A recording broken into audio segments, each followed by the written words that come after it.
அமித்ஷா கணக்கு சொல்கிறாரு, டாஸ்மாகில் ஊழல் 39,750 கோடி ஊழலுங்கிறாரு. அமித்ஷா கணக்கு வேறு. மணல் கொள்ளை அதில் ஆயிரக்கணக்கான கோடி கணக்கு சொல்கிறாரு. ஒரு பேச்ச கேளுங்க.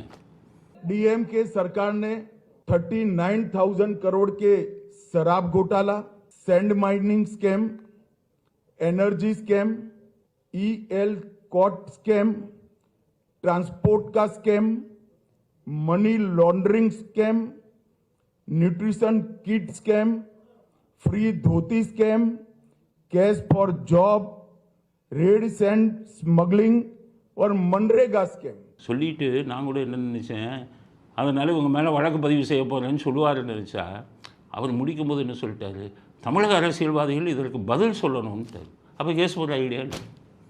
அப்போ சிபிஐ உங்கள் கையில் இருக்குது, இடி உங்கள் கையில் இருக்குது. நீங்கள் அவங்கள நீ பதில் சொல்லுன்னா என்ன தெரியும், எஃப்ஐஆரை போட்டு கைது பண்ணி உள்ளே தள்ளுறதை விட்டுட்டு எவ்வளோ நாளைக்கு பதில் கேட்டுக்கிட்டு இருப்பீங்க?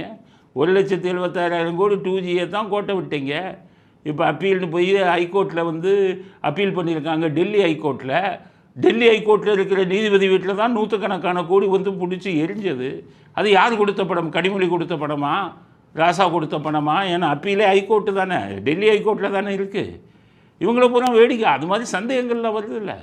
இப்போ என்னடா கேட்டால் 37,500 கோடி டாஸ்மாக்குங்கிறீங்க, இப்போ முதல்ல 1000 கோடின்னீங்க, இப்போ பிடிச்சது. இப்போ இதுக்கெல்லாம் பிடிப்பீங்கன்னு கேட்டால் அவங்களையே பதில் சொல்லுங்கள்னா என்ன அர்த்தம்? அப்போ அதிகாரத்தை கையில் வைத்து கொண்டு அண்ணாமலை சொன்னது தான், file 1 DMK, file 1 DMK, file 2 Gnanasekaran call detail எல்லாம் எப்படி புஸ்வானமாக போச்சோ அது மாதிரி நீங்கள் சொல்ல ஊழல் இதெல்லாம் புஸ்வானமாக தான் போயிட்டு இருக்குது. நடவடிக்கை எதுவும் எடுப்பதாக தெரியவில்லை.